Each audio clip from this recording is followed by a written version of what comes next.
What's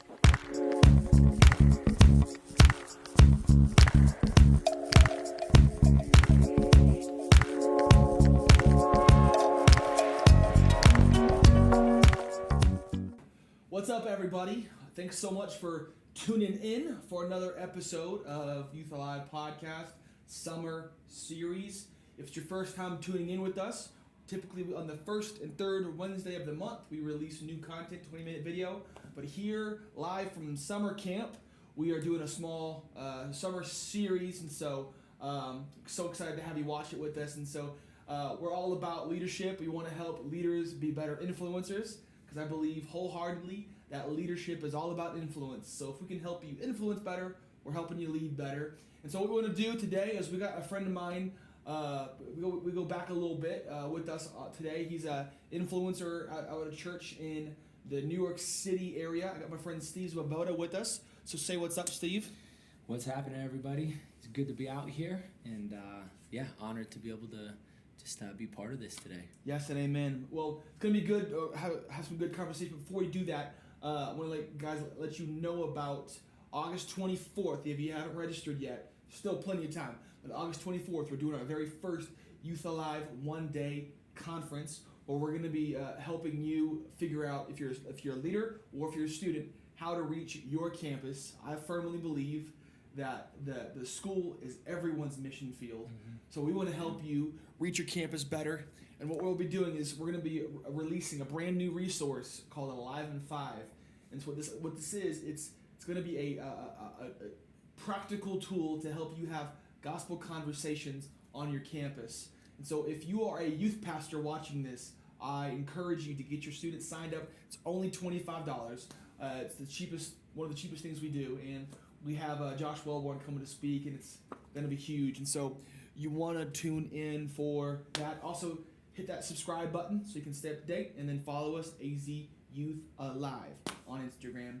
But today, what I want to do is, Steve, I want to just kind of chat with you about your journey with your life and kind of what you're doing with ministry right now. And so people watching, this is a good man right here. You're about to learn some stuff. So, Steve, why don't you kind of give some background to who you are, and then we'll jump right into the conversation. Yeah. So, my name's Steve, and I grew up in Wisconsin and lived up there for my entire life up until college, where I went to North Central University in Minneapolis, and loved it there. Had a great time, and did a summer internship down in Springfield, Missouri at James River Church. And ended up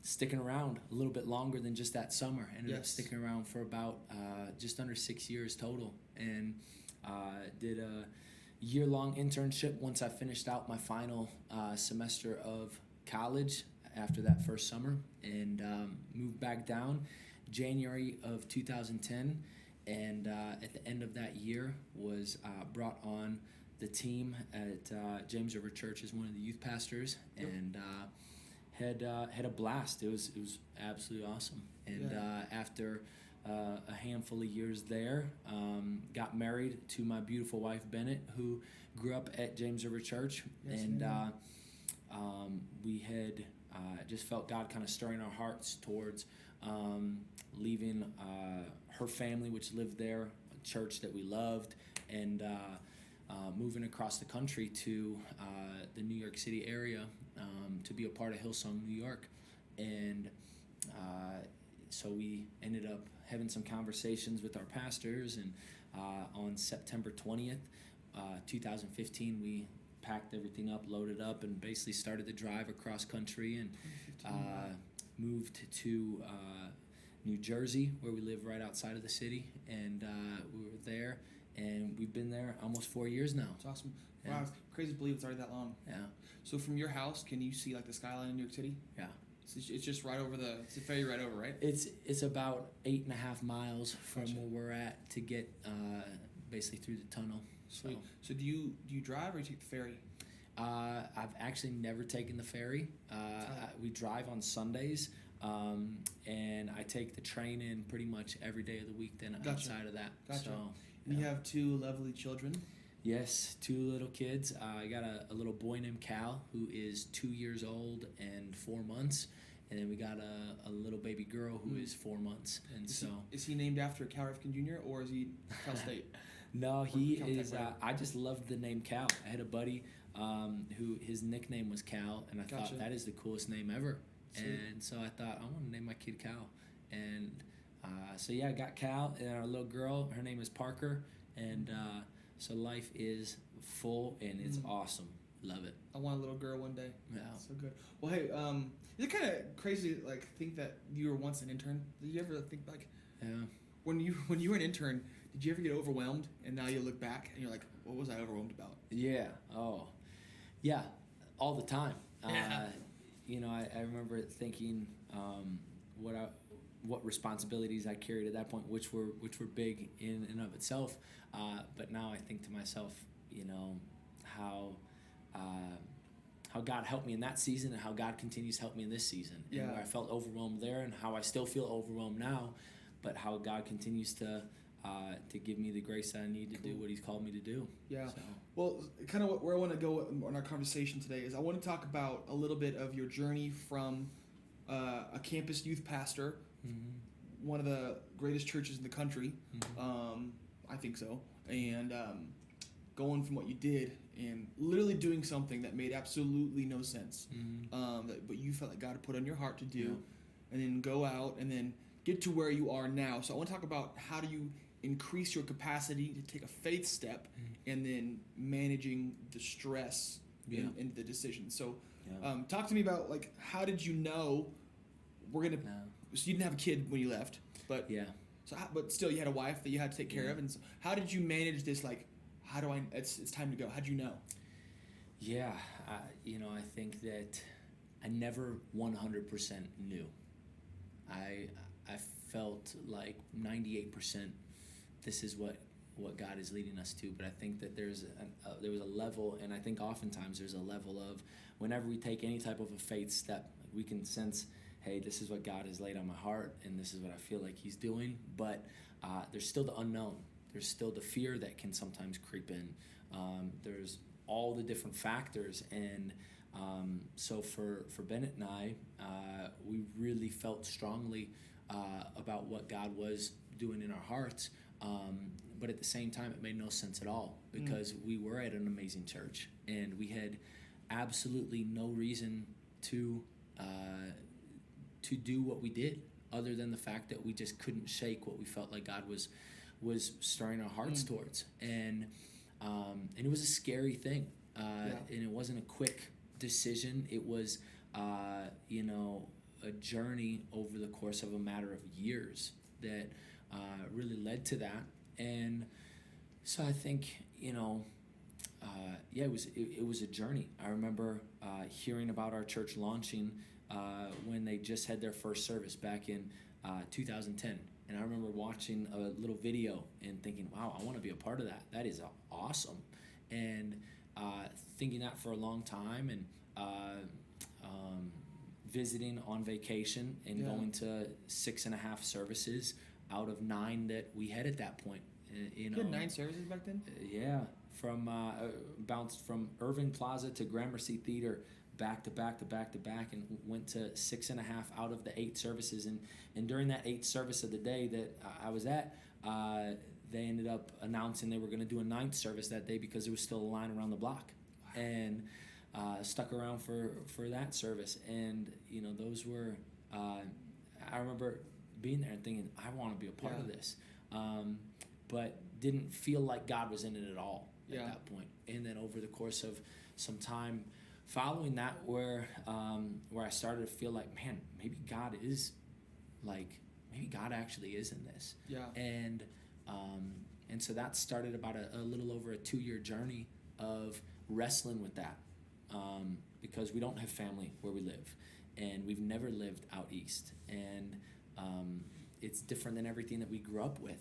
And so there was a big level of faith that was within it, but I just was at a point where I didn't want to live my life in any type of a regret. I wish that I would have. It's huge. I wish that, because with each season, had we had our first kid or second kid, it would have been so much harder to say, we're going to move our country, or we're going to move our family halfway across the country Right. while we have 2 little kids under 3 years old. It Yeah. would be so much harder.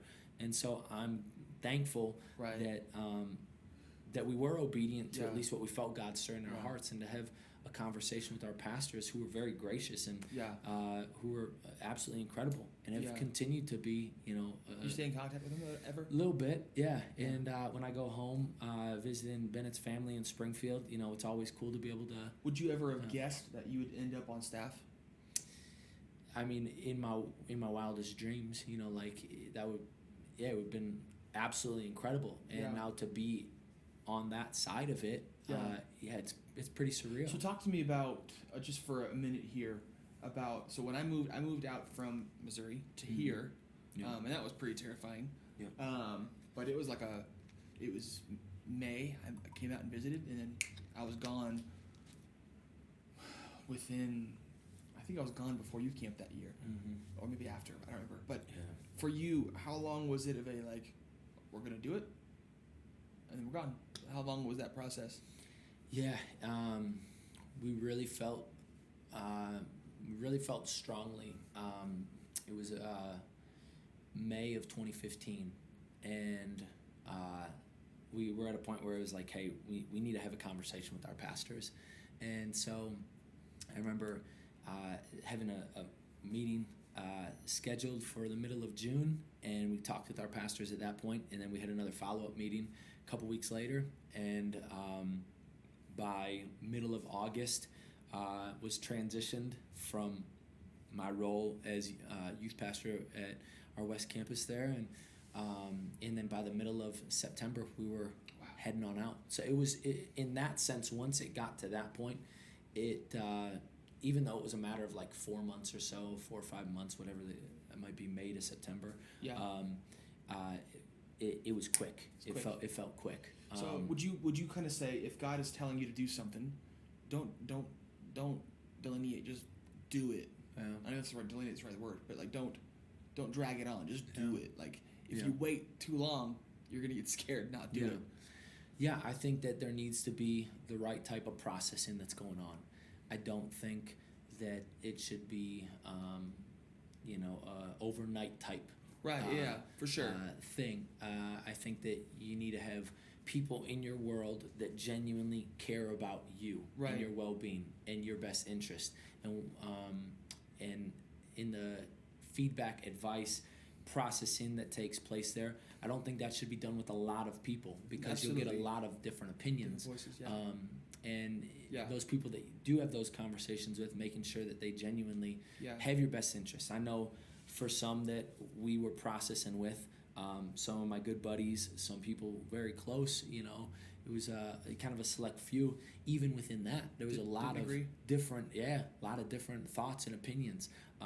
This doesn't make sense, and no, you shouldn't do this, and all sorts of different things. And then others saying, hey, you know what, if this is what you feel like God's doing, then you know what, we're going to pray and be on this journey with you. And so a lot of different things, and at the end of the day, had to come to a point where it was just like, hey, what is it that we really feel like God is leading us to? And maybe we miss it, but at the end of the day, I would have rather been in the situation of maybe we miss it than completely just not doing what I felt like God was leading us to do. You'd rather fail aggressively than fail passively. So when it comes to people not understanding you, that is something that I've tried to really kind of come to grips with on my own. I know some people might know what Youth Alive is and what Youth Alive does and all these things, but I've from the get-go, I've had kind of a different idea of what I wanted to be here. And so I think some of the things that I'm wanting to see down in Arizona, I've never been, we haven't done it before. And so a lot of times I've had people be like, that isn't, I don't think that's doable, you know what I mean? But this idea that if you've trusted God to take a faith step and you're going to do something, He's told you have to be okay. You have to be okay with being misunderstood. So that's huge. But then, so let me do this. So let's fast forward. You're now in New York City, working at Ralph Lauren, attending the church, busy, hardly seeing your wife because the train and the commute and work. And at any point So I want to get to handling the stress of the decision, but Yeah. I want to go along just for a brief minute. Did you ever like regret, like what did I do? Like once it sunk in, like what did I just do? There's a lot of moments of just the reality of what was going on from the moment that we pulled up to an apartment that I'd never seen before, and start unloading and thinking, like, wow, did we just make the biggest, Was your apartment in New York City at the time? No, it was in Jersey at the time. Okay. So just one of those things where it was like, man, like, did we just make the biggest, I don't know, blunder of our lives? Like, God, are you in this? Like a lot of those insecurities and fears, and it wasn't just that first day that I felt that. There's been numerous times over the years where, that can creep in, but then I quickly remind myself why we're doing what we're doing. And I quickly remind myself, the why behind the what. And so to answer your question, if there's regret, there's not regret. Right. But there's definite moments where it seems overwhelming. Right. And I think that's, in one sense I hate it, in one sense I love it. Because I hate it that I have to feel those things, but at the same time I love it because I feel like that's what it's like when we follow Jesus and we, right. And maybe regret's the wrong word to use, because I remember moving out here and I longed for my students back in Springfield. Like, but the idea that I listened to God's voice, and so like there shouldn't be, my pastor once told me, if you've listened to God and you don't, he said, there should be no looking back. Yeah. Like you shouldn't feel like, man, I should have stayed. You know what I mean? Yeah. I didn't want to have an Israelite moment, you know what I mean? Where totally. Like, I miss Egypt, you know what I'm saying? Yeah. But the idea that like the reality of, man, I left everything that I know. Mm-hmm. God, you got to be in this because I'm hosed if not. Yeah. So then you were working at Ralph Lauren for what, a year and a half? I was working at a jewelry shop when we first got there for about 3 months. Gotcha. David Yerman, and then it was at 63rd and Madison. And then got hired on at a retail shop, Ralph Lauren, which was at 72nd and Madison, so like 9 streets up on the Upper East Side, and was there for a year, and then got the opportunity to come on at church. And that was just, I'll never forget it. December 11th, 2016. I mean, wow. It was a moment that was absolutely shifted everything in life. I mean, it's amazing. Hearing about the work culture of the church itself, I feel like we could go on a whole other podcast this direction, but the work culture, kind of it's hard for me to wrap my mind around 9 services. I know you're not there anymore because you've launched multiple locations, but how do you mentioned something briefly to me about the daily grind is stressful, like. So how do you constantly manage the stress of such a high performing? How do you do it? Let me ask you this, without like, is where you are now more stressful than where you were in Springfield? Yeah, I think that just the pace in and of itself of the city adds to that, and the nature of our church is very fast.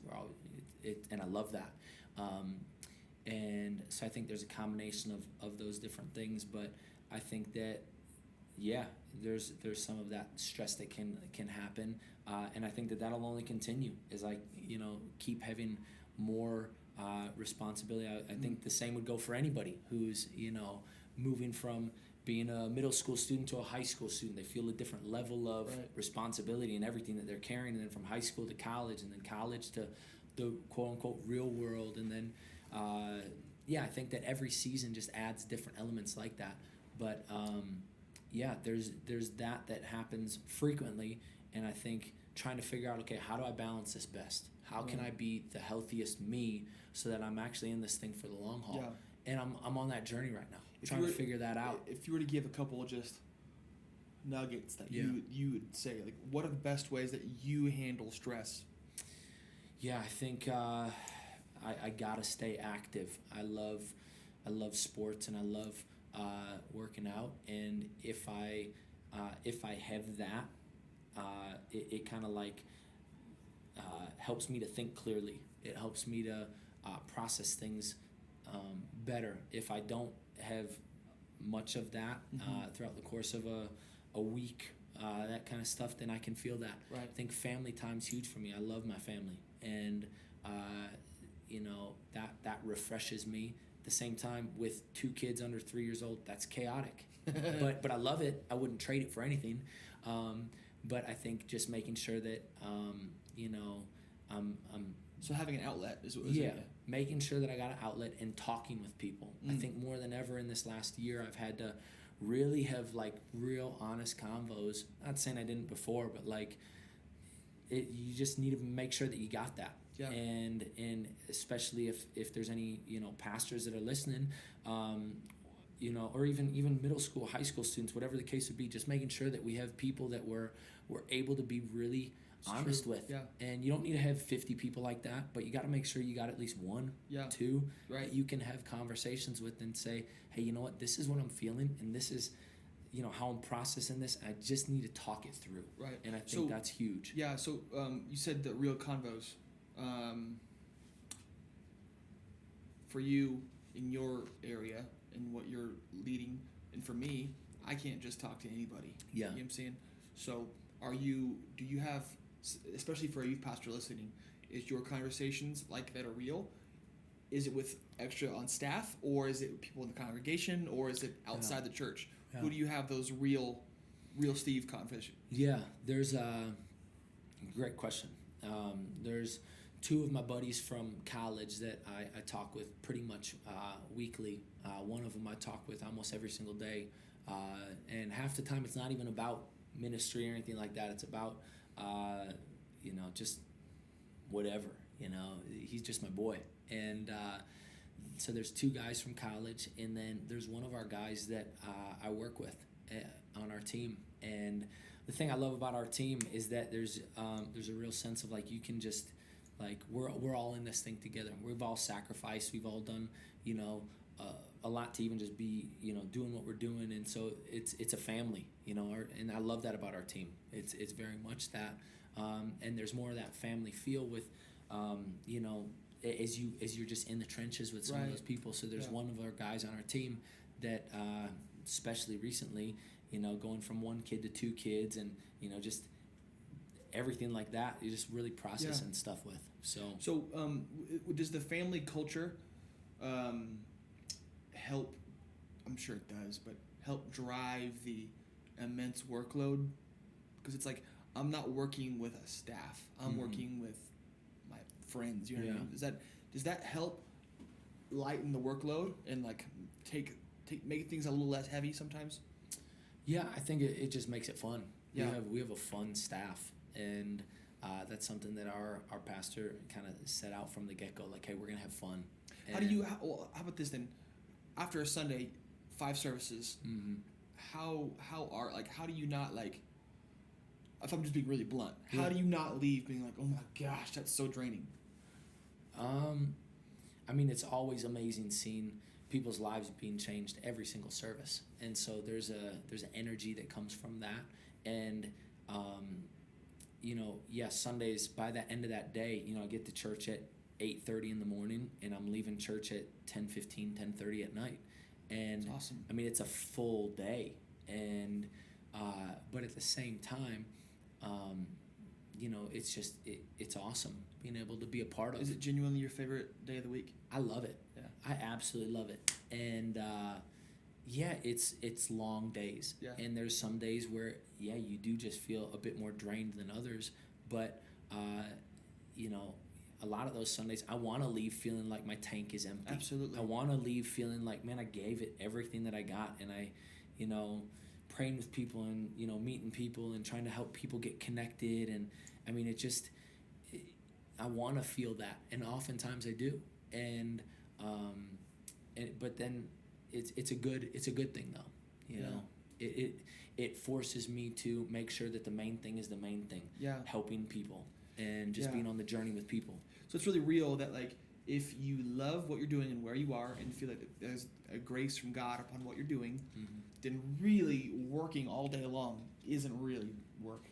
Yeah. Like I would choose 3 weeks straight of youth camp, 12-hour days over 1 week of working at Walgreens. Yeah.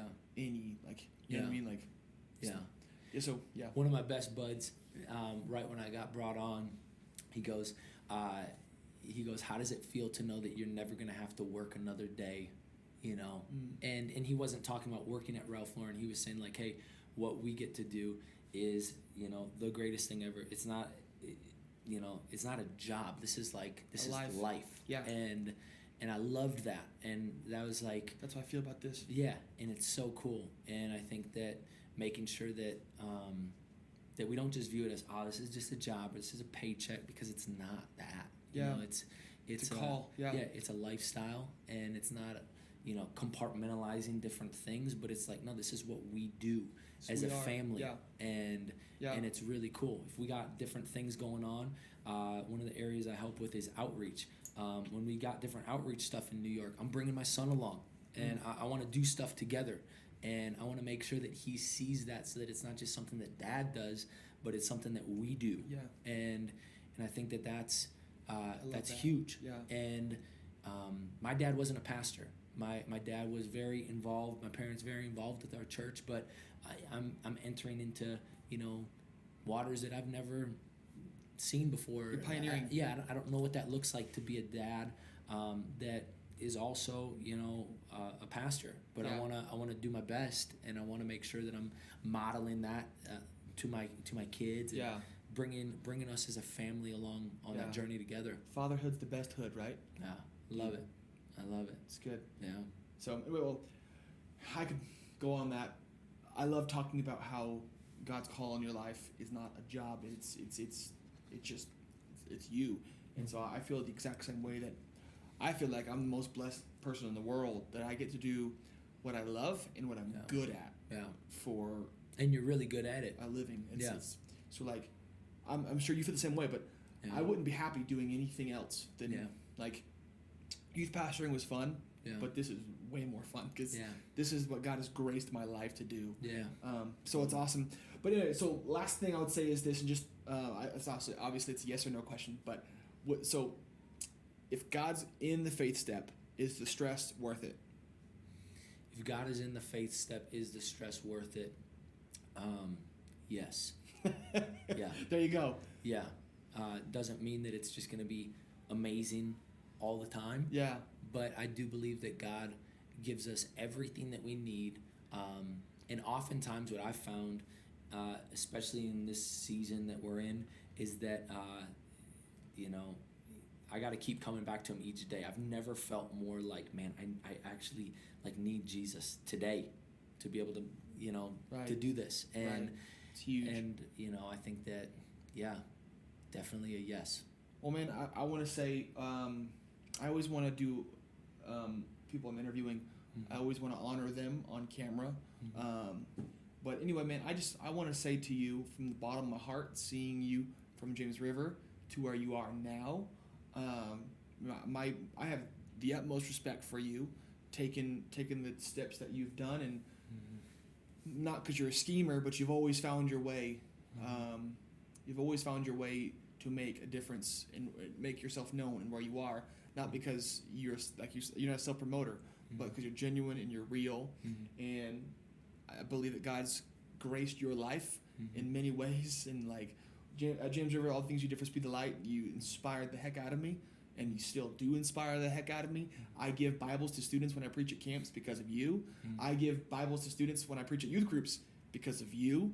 And I gave probably, as a youth pastor, probably a good 50, 60 kids. I gave them Bibles, underlined, written in because of you. Wow. I saw you do that, and so I did that. And so I want you to know that you've made that impact on my life. And